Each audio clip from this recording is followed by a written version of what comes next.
I am just on such a mission to empower as many women as I can. It's a Brazen Soul Rebellion. Possibilities are endless when you have increased sense of freedom in your life. As we sit down with body confidence expert Giulia Halkier. It wasn't until I felt so hopeless in my life from these struggles with my body image, food, my self-esteem, my weight, like my anxiety, the list goes on, that I literally fell to the floor and I just started to pray. Talking everything from tapping. That opened the door to a new life that I never thought I would have the privilege of living today. To unconditional self-love. We don't go from hating ourselves to loving ourselves overnight. Well, and is that essentially what you're doing with your clients in your work, is showing them how to love themselves again? Yes. That was so beautiful. I love that you said that. Absolutely. On an all-new Intentional Living with Courtney Meyers. Welcome to Intentional Living with Courtney Meyers, a podcast dedicated to those seeking a more fulfilled and purposeful life through thought-provoking conversation, spiritual exploration, and authentic connections. The intentional movement has begun, and if you found yourself here, you are a part of it. Intentional Living with Courtney Meyers starts now. Welcome to Intentional Living with Courtney Meyers. I'm really excited to talk to you and get a little rebellious today, talking all about our body image and connecting to everything so that we can feel confident in ourselves and our body and who we are authentically. And a lot of that has to go with the way we feel about ourselves and how we look and how we show up. And I know you are an expert in this. You are an expert because you have gone through it. So much. So let's start with you. Let's start with like your mission, your purpose, like how you got to where you are and how you became this rebellious person, all about like learning to love our body as opposed to hating it. Oh my gosh, I love that. Thank you for that incredible intro with so much enthusiasm. I feel so honored to be here, and I would love to share more with you. So yeah, I mean, like you said it, I lived through this myself, which informed why I am in the place that I'm in and why I'm so passionate about what I do. And my mission really is to support women worldwide to heal lifelong struggles with body image and food through nervous system love and brain retraining. And to really, I am just on such a mission to empower as many women as I can, because it's such a prevalent struggle. I mean, it's really an epidemic. So I'm here to make an impact in whatever way I can with all those resources. So do you feel like, I feel like we're just actually jumping right in, but do you feel like your mind, well, just because you said this to me, like your brain's, your nervous system, is that what is affecting the way we feel about ourselves? Because, you know, the big topics on this show are usually about, we're like trying to get to the root of who we are authentically and live a more authentic life, whether that's through spirituality or accepting ourselves. It's really about self-acceptance. And a lot of that comes with our body image and our confidence. And so like all these things kind of play together. But nervous system regulation is obviously a topic that is talked about a lot too when it comes to spirituality and when it comes to boundary, when it comes to anything that's hot topic right now. Mm-hmm. So is that nervous system regulation really kind of the source of a lot of our body issues? So absolutely plays a big role in healing our relationship with our body image or relationship to food. And when you have a dysregulated nervous system, that can contribute to all sorts of things, from mood disorders, low self-esteem, body image struggles with food, so emotional and binge eating, hormonal imbalances, gut issues, chronic illnesses, you name it, we can root it back to a dysregulated nervous system. So that's why oftentimes when you try and make those changes to your physical appearance, thinking, well, it's just because I'm not happy with the way I look. So maybe you go and make those physical alterations, then you're left still feeling miserable because you've done nothing to actually heal the root problem, which is not just nervous system dysregulation as a root of those negative thoughts, but you haven't actually done anything to combat and decondition those negative thoughts that play on repeat in your brain. So unless we do that, we can't fundamentally heal the struggles that we are experiencing, whether it be about your body image or food or weight or, really anything. This translates to kind of anything that you're struggling with in life.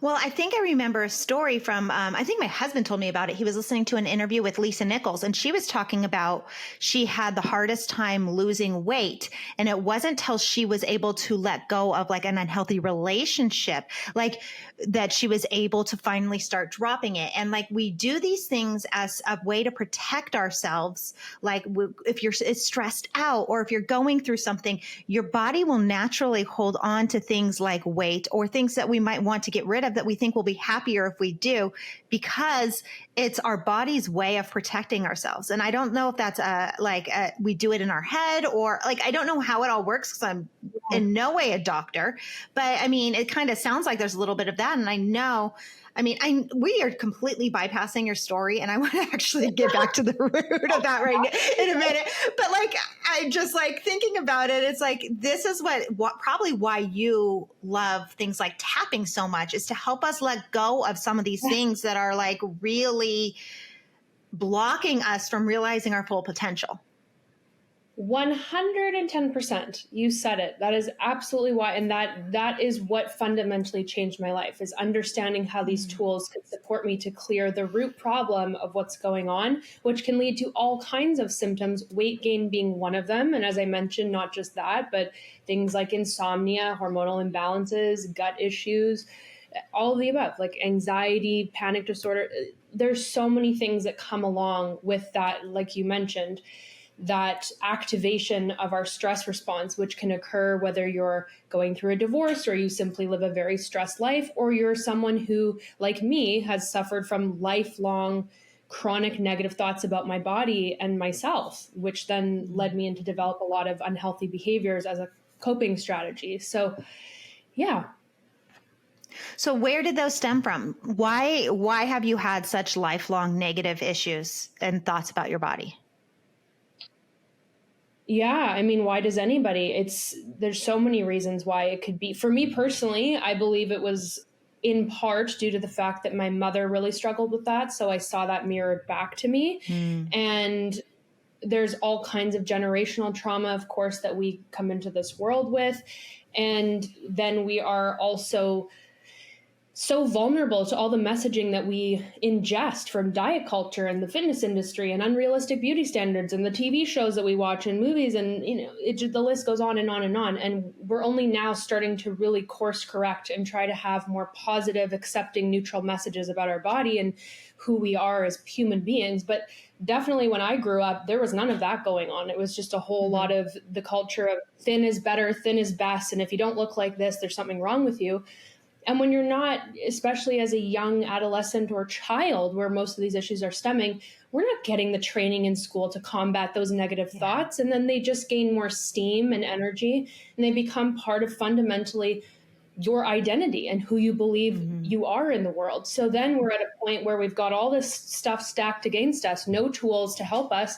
And that is the reason why we develop mood disorders and, all the things I previously mentioned. And so, yeah, like I said, there was many factors that led to me developing those struggles with my body. And I did try so many different methods to try and heal, but I still felt really stuck, even though a lot of those conventional healing modalities were things that I explored, such as talk therapy, cognitive behavioral therapy, hypnotherapy, psychologists, psychiatrists. I in no way am putting down those professions. They're absolutely so necessary in the world and vital for our healing. But for me, that didn't do enough to really transform my life. And it wasn't until I really learned about our nervous system and learned tapping and these tools that you were just mentioning that opened the door to a new life that I never thought I would have the privilege of living today. So why? Like, what does tapping do for you? I've never tried it. I've heard all about it, but I've never tried it. And as someone who deals with my own body image issues and deals with my own self-worth issues and deals with anxiety and depression and all those good things, which I think it's all kind of stems together, and all these things stem from that same space. So what does tapping do and how does it really work? And I know probably a lot of people know about this, but there are those that don't. So like, how does that help us tap in? Pun not intended, but how does that help us tap into who we really are and like help us release these limiting beliefs? Yeah, absolutely. It's such a great question. So Tapping, otherwise known as emotional freedom techniques, is a tool that combines about 42 different modalities together, some of which are, CBT, acupressure, energy, psychology. And really what it allows us to do is to foster a relationship of safety with ourself, our nervous system, and a relationship of compassion and bolstering self-esteem. So how does it do that? Well, when you have a negative thought that's activated about yourself, whether it be about your body, your weight, your life, you have turned on your stress response. So your nervous system is now in a sympathetic activation. What happens is people don't have a lot of tools in their toolbox to manage that. And so that thought just carries more energy, it gains more steam. And like I said, it just becomes part of our belief system. And now our whole world is created based on those beliefs that we have about ourselves.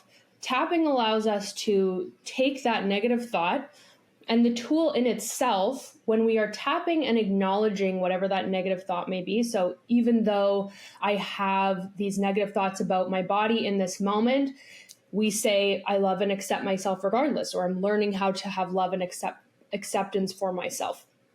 And so while we tap on these points, these energy meridians of the body, we are turning off the stress response. And then we are taking energy and power away from those negative thoughts. So when we look at neuroplasticity and brain retraining, the less we think something, the less energy it has, the less emotion it has, the less it takes up space in our brain. And eventually those neural pathways will just start to die off. So you basically get to decondition your brain from all of those negative, harmful thoughts while simultaneously building self-esteem, empowering new beliefs, as well as regulating your nervous system, because the tool in itself continuously turns off the stress response and builds safety internally, which is the root of why so many of us experience these issues. So there's so many things that this tool does that I have not, in my history of 30 years of trying to heal these struggles, I've never come across anything that has made as big of an impact in my life or in my clients' lives. And so that's why I'm so passionate about it. And I wish there was so much more education out there about it so more people could get their hands on it. Well, there's so many questions I have because I understand when you talk about those neural pathways, how we create them, because one of my biggest issues is I have ruminating thoughts. And so it's kind of almost like the opposite of what you're talking about. When you're thinking something over and over again, your brain is literally drawing that circle over and over and over again. So it's you're almost reversing that so that can fade away. But what does tapping in those spots do? How does that turn off your stress response? Because I just actually spoke with a doctor a couple weeks ago that she was talking about 70% of the population, not just US, not just in 70% of the world is living in stress response, fight or flight. That's kind of the study that's out there right now. And so many of us are living in this state. So how do we get, what does tapping on these special points do to actually turn it off so that we can rework those thoughts? Yeah, it's such a great question. So the way that tapping works is it really speaks to our limbic system and specifically calming the amygdala. And so when you are experiencing those negative thoughts on repeat and you're ruminating, there's been nothing to interrupt that thought pattern for one. So it's just gaining more traction and turning into a giant tumbleweed that keeps rolling. And so the tapping process not only interrupts that pattern to stop all the energy flowing to those negative thoughts and gaining more energy. So it starts to neutralize those thoughts. But then the act of actually tapping combined with the specific words that we're using calms the amygdala, works with the limbic system, and allows us to really calm down fundamentally. And so it just reduces the physiological stress response in the brain. And they've shown MRI scans where they compare people before and after tapping, for different lengths of time. And you can effectively see that whole center in the brain just turning off that was once activated. Really? Wow. Yeah. So are there different areas that you perform the tapping motions on? For different types of thoughts or different types of feelings, or is it all just, or do you go just through a routine, through a process? Yeah, so there's different levels of tapping, and at the very basic level, we have a sequence of points. So, Hmm. if we go through a sequence and we repeat it in the same direction, and you can do it on the right side of your body or the left side of your body, and it's that combination of those points in that sequence that talks to our brain in that way. But whether you're focusing on an issue that's about your body image, your weight, your food, your partner stress or relationship, whatever, the setup is Hmm. all the same. It just sounds something like when we're tapping on the side of the hand, we would say, even though in this moment I'm experiencing a lot of stress about my relationship, let's say, I love and accept myself anyways. And that's the setup phrase. We say that 3 times. And then when we tap through the remaining points of the sequence, we're just focusing on that upsetting thought or that upsetting thing in the moment. So it would sound something like, I'm feeling really upset about my relationship with my partner. It's making me feel sad. This relationship with my partner, in this moment, I feel really upset about it. Maybe, we had a disagreement. And so now I'm feeling really upset. You just keep focusing on repeating that, whatever is holding charge for you. And that is how you're turning off the, like I said, the stress response and simultaneously taking power and energy away from those negative thoughts. And it brings about this really calming, peaceful state. And you reach a point of essentially peace, acceptance, and then you have a completely different relationship with that issue. And that's ultimately what we do is we clear whatever charge and intensity we have around any given issue. And when we can do that repeatedly, you basically become the type of person who lives a life of a lot of joy versus a lot of suffering and pain and stress and anxiety. So it's essentially doing energy work. It's releasing this negative energy so you can make room for the new, more positive energy to come in. But what if you are so prone to those negative thoughts? A lot of times you'll like work through something and then, with that void, it comes back in. So I know you talked about, switching it and giving it some positive reinforcement or positive affirmations, but then you went back to like focusing on the issue as you're going through it. So like, how do we create that vacuum for the positive to come in? Yeah. So in order to get to the positive, we have to clear whatever negative thoughts are weighing on us. So it's the same way Mm-hmm. when someone tries to use an affirmation. If I said in this moment, I hate my body, and someone said, well, just say the affirmation, I love my body today. That's not going to Yeah. fit. That's not going to resonate. But if we Yeah. can clear the charge that you have around whatever issue, you're entering into a state where you can actually totally embody that next level thought. So it Mm. sounds counterintuitive to tap and say the negative things, but what you're doing is Yeah. acknowledging them, giving voice to them, calming the amygdala, interrupting the thought pattern, and you're essentially retraining your brain that every time you think these negative thoughts, you now have a tool that takes energy and power away from them. So eventually you stop thinking those thoughts as frequently, as intensely, and they just start to become deconditioned from your brain. And there's many other parts of tapping, so it's not all that simple. But we also, once you are ready, and once we see that those thoughts aren't occupying as much space, now we reintroduce, what do you believe to be true now in this moment? What are you believing to Mm. be possible? And whatever answers we come up with, that's what we're now feeding the brain. Like, I'm taking away the negative. Now we've gotten the space to believe something new. Now we take energy and feed all of those new empowered beliefs and thoughts that Mm. we're growing. So how do we tap into that version of us? How do we tap into that true version of us, that loving, unconditional, positive version of Mm-hmm. us, so that when we get to that space of being able to reintroduce those new thoughts, like they're there? Yeah. I mean, taking care of your nervous system is one of the most important things we can do to foster that relationship of authenticity and living as our true self. Because as you said, like the percentage of people who struggle with astronomical levels of stress on a regular is just, it's through the roof. And Yeah. we have tools, meditation, and people use tools like journaling, and those are all helpful. But I think if you can actually learn practical tools to keep encouraging more safety within your nervous system through things like tapping, there's lots of somatic practices we can do, Other practices like cold water exposure, for example, has become really popular for supporting your nervous system. The more you can do in bite-sized amounts throughout your day to bring safety internally to your body, the more you are increasing the ability for yourself to live in alignment with that truth. Because when you feel safe inside, that's when we can access feelings like compassion, confidence. We access all the parts of our brain that we need to thrive.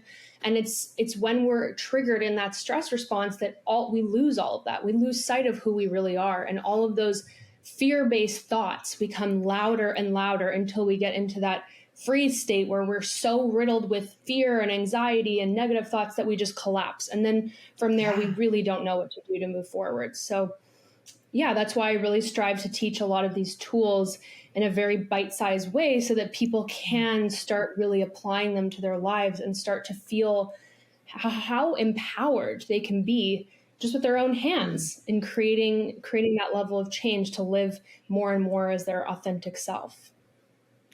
Well, I mean, just using your hands, because you mentioned journaling, which I talk about a lot because I'm a writer, but your hands are connected to your heart. And that's where you truly live. That's where your spirit is. So that's when we can come back to our heart for anything, that's when we'll find our real truth. But why do you think that right now we are faced with such a big population that is living with so much fear? It's not even like, I know stress is part of it, but it's more, like you said, the word is fear. I feel like there's a lot of fear-based living out there. Why are we there? Yeah, I mean, look at what's going around in the world. It's like war, there's so much pain and suffering, and sure, there's a lot of healing and bliss and amazing things going on as well. But we're also in an age where social media is at the forefront of our day every day. And so we're blasted with a lot of stories of a lot of really terrible things that are going on in the world. It's just always around us. So if you're someone who even has a fragile nervous system and you yourself are experiencing stress in just your own little family life, and now all of a sudden you're addicted to your phone, and every time you open your phone, you're either comparing yourself to this woman that you look nothing like, and now you feel terrible, or there's a war going on over here and you're fearing for your safety in your own country. Like, it's just everywhere. And we aren't equipped with the tools to support ourselves to come back to that sense of stability and peace to be able to live a more regulated life. Like, some people have those tools, but for the vast majority, they're not getting educated on what they are and how to support themselves. And that's a big problem. So do you think a lot of this is just stemming from our whatever belief systems, like you said, yours stem from like your childhood, watching your mom, and then you're getting triggered by that word comparison? I mean, that is like the death of us. That is like someone said to me that, that's the best way to stop, to live more authentically and to get to know yourself is to stop comparing. So, are just all these things just triggering us so much, and things like tapping can help us heal that. Yeah, in a way, for sure, these tools can support you to really change the way that you see different things and react to different triggers. Absolutely. It can absolutely transform those triggers for sure. But on a bigger level, like you said earlier, once you get to the point where you don't have as many triggers or reactions to things, these tools can help you to just bolster more of your authentic self and your truth, and how to live from a place of more joy day to day and be more connected to things like spirituality and true peace and all of that. Like, not only are they a reactive measure, so something to support you in the moment of a trigger or reactivity, but they also support you to be proactive, and then to support you to sustain that way of living. So you're not just always going from, trigger to trigger and like now, just trying to escape those situations for yourself. Yeah, I mean, and I think maybe that is why spirituality is being talked about a lot more now. It's not as like crazy or woo-woo because I think we all want a little bit more of that in our life. I think we are looking for a bigger purpose. And so I think people are more open to it, even like you talked about all these just like different tools like the cold water plunges and things like that. I mean, there's a lot of talk about all of this stuff right now. And I'm just wondering, like, why is it so popular and trendy right now? Is it just because it's like we need it as a society, as a whole? Like we have just like been overwhelmed, hit that breaking point? Or is it just, we're finally starting to learn and people finally have their voice? Like as negative as social media is with some of those influences coming in, it also is so great to help like share some of these tools so that we can be like, there is another way to live and here's how to get them. Yeah, that's such a great question. I mean, I think some people grow up with spirituality being a big part of their lives and a forefront of who they are. But for others, like myself, I didn't feel that way. And it wasn't until I felt so hopeless in my life from these struggles with my body image, food, my self esteem, my weight, like my anxiety, the list goes on, that I literally fell to the floor and I just started to pray. And I'm not a religious person, but I just literally got down on my knees and I was like, dear God, universe, like it brings me to tears thinking about it, because it was such a breakthrough moment for me to just go, I'm handing this over. Like I fully surrender. Please show me the way forward. Like I'm asking for your support and guidance. And I think when you are open to that, you absolutely are shown the way forward and you are given that gift of support from something far greater than yourself. So I do think suffering leads us to that for sure. And some people have always had that connection. And I think it's beautiful that in a time where there is a lot of suffering, the other side of that is that we are accessing a lot more of our connection to spirituality and truth and a power greater than us to be of support, which is a really beautiful gift on the side of something really terrible. I mean, I love the fact that you were at that point where you dropped to your knees, but I love that story because it is such a real story. Actually, when you're saying it, it made me think of that scene in Eat, Pray, Love when Julia Roberts drops, by her bathtub and she's like, God, nice to meet you, because like she wasn't religious, and she's like, but I'm at a point where I need help. And I've had that moment too. And there's been a lot of people do usually there's some big thing for us people that have not maybe been so religious growing up or don't have a religious foundation. Because I truly believe religion and spirituality are very different. We're all talking to the same person. We're all talking to the same thing. But, there's a little bit of difference between spirituality and religion. I didn't grow up religious by any means, but I've had my moments where I drop to my knees and I pray. And I think, there's usually something bigger that leads us to that. And as heart-wrenching and hard and difficult as that is, usually something beautiful is on the other side of that surrender. And that's really what I feel like praying is, when you're truly authentically praying and putting that energy out there. And I think that's where the difference comes in, is like that, like you said, it's all energy that you're releasing. So it's like authentic asking for help and surrender. You can't just drop to your knees and be like, oh, I pray for a new car tonight. That's not genuine. Absolutely. Yeah, absolutely. It's like reminds me of Marianne Williamson. She always says a miracle is transforming fear to love, right? It's a surrendering of saying, in this moment, I hand this over to you and I ask for you to transform this to love. And that's really, when we dial it down, as she always says, that's the only experience we have, fear or love. So am I operating in fear in this moment, or am I operating in love? And when you can simplify it to that degree, it really does become so clear. Like, how do I then step back into love? How do I release this fear in this moment? And we're so attached to controlling our issues that we become, like I said earlier, we feel so hopeless because we're trying to solve all these complex issues on our own. And when you invite in, that divine intervention of I surrender, like you said, so genuinely, and I'm open to be shown the path forward to love, that is how we create that miracle in that moment. So it is so powerful. Well, and is that essentially what you're doing with your clients in your work, is showing them how to love themselves again? Yes. That was so beautiful. I love that you said that. Absolutely. Absolutely.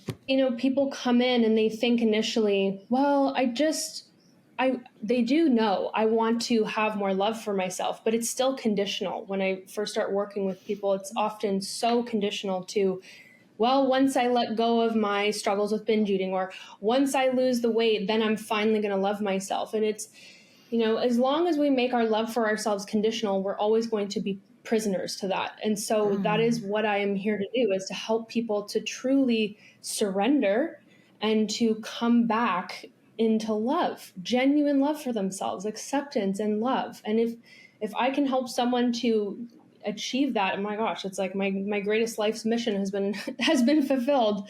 So yeah, I love that you pointed that out.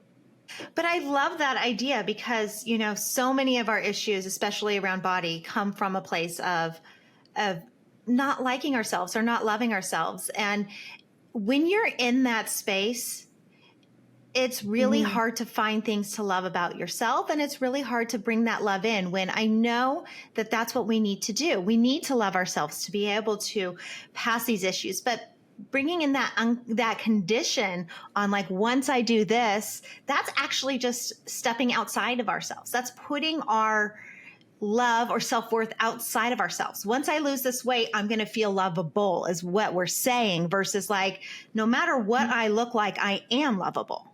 For most people, that is the hardest part of their healing, because they don't understand how to love themselves unconditionally. And when you've grown up learning how to only love yourself conditionally, that takes a lot of deconditioning to get to the place where you can align with that true love.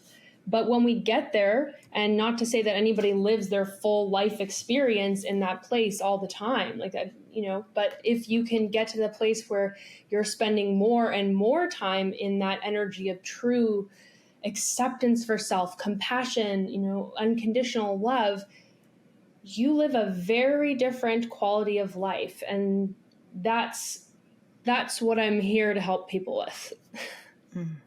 So how did you experience that change? What was it like for you?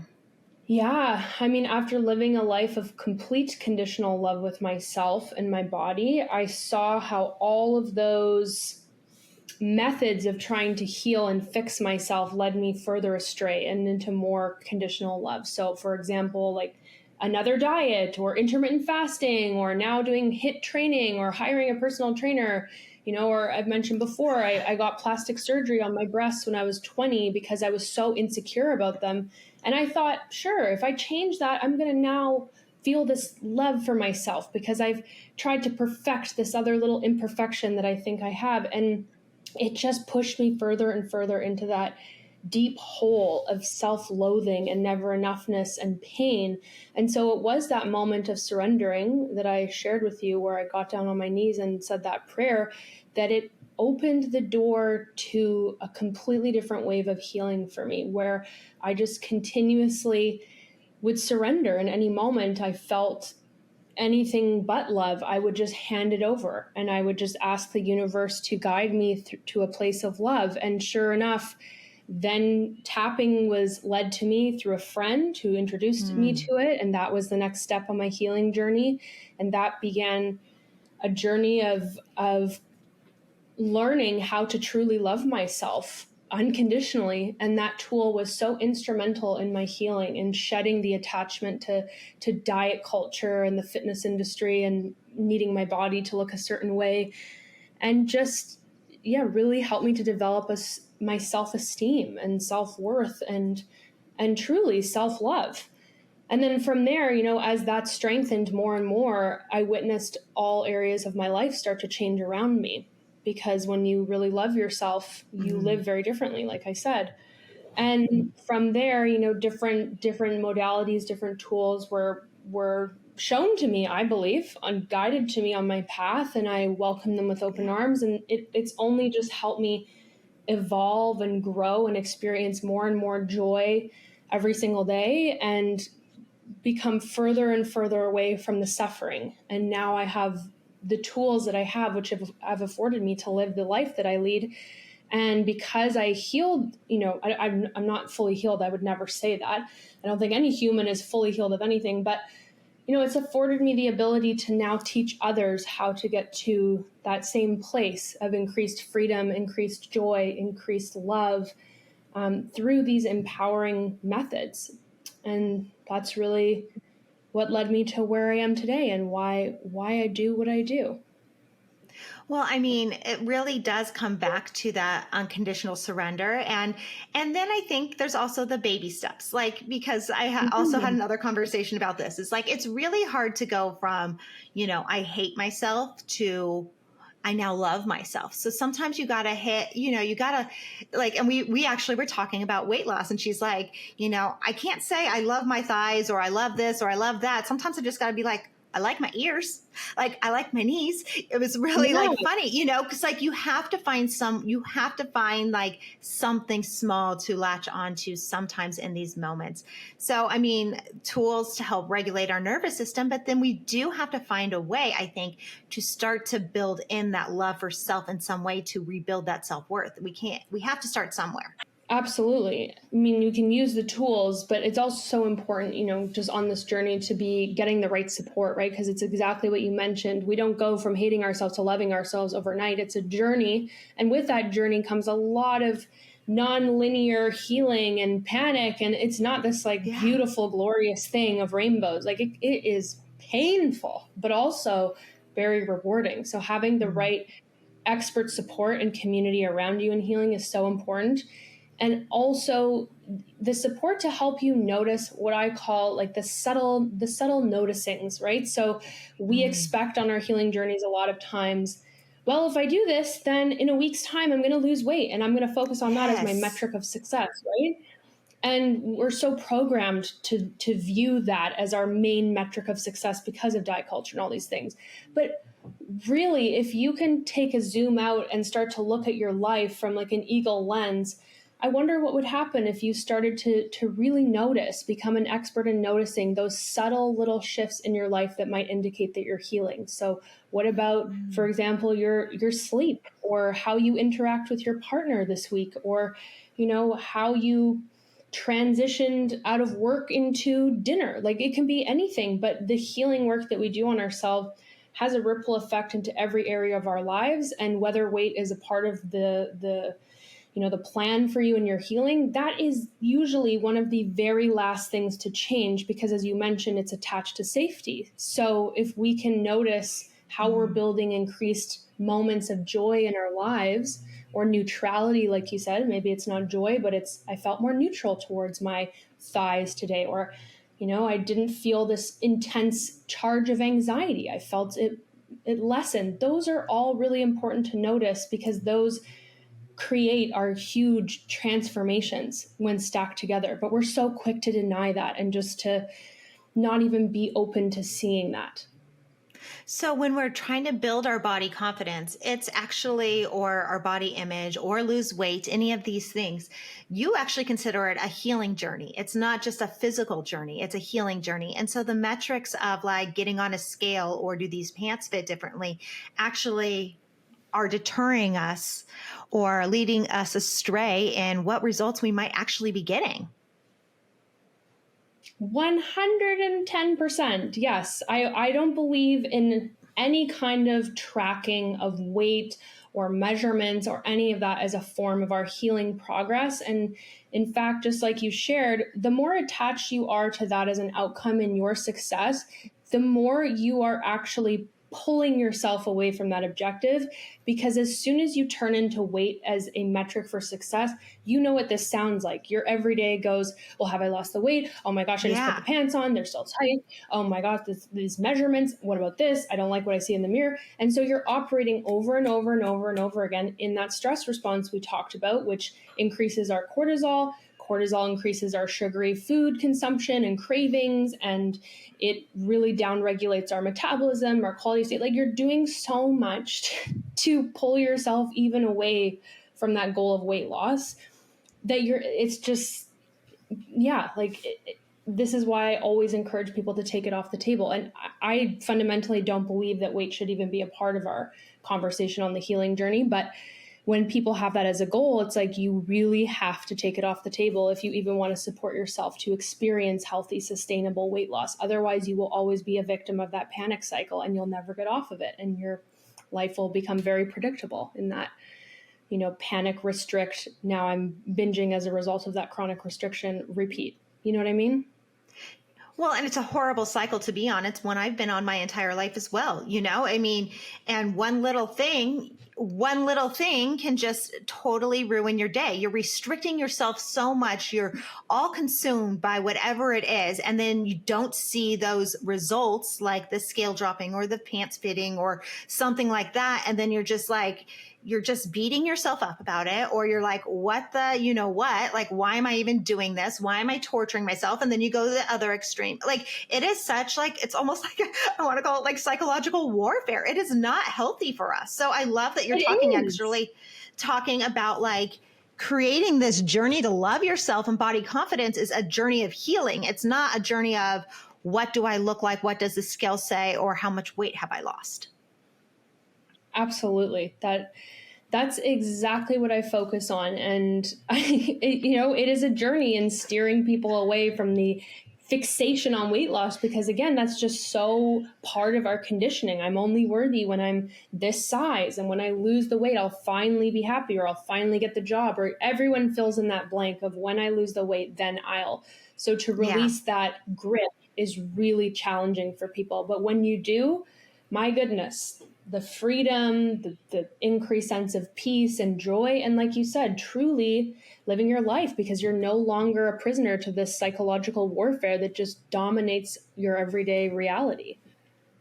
Well, I think that's what we're searching for overall. There's a couple words that just keep coming up in my mind as I'm having these conversations. Freedom being one of them, and being content, because, happiness is up and down, joy, things like that. But we are all searching for some sort of freedom, a freedom just to live our life as we want. So whether that's like financial stress, or that's weight stress, or the way we just want to feel free. And so there is an aspect of weight loss. You don't feel free to be yourself, because I don't care what people say. Beauty comes from within, but how you look definitely influences how you feel about yourself. So there is an aspect of that. So if you can take that off the table and stop putting so much emphasis on it, that gives you freedom of thought, freedom to focus on the happier things, freedom to focus on the joy, freedom to bring in that contentment, just like it is with like finances or anything like that causes these stressors in your life, essentially. And that's where, coming full circle, that's where tapping comes in, because it helps you release that energy and that focus on those things and frees up your brain to bring in the more positive stuff. Yes, that's exactly what it is. And that's what is denoted in the name of the modality, emotional freedom. We gain freedom from those painful emotions, those painful thoughts that are holding us hostage in our lives. And when we can have more freedom, like we always say, it's like life looks very different, and possibilities are endless when you have increased sense of freedom in your life. Oh my goodness. So how do we find you? How do we learn from you? How do we work with you? How do you take us on this journey to freedom?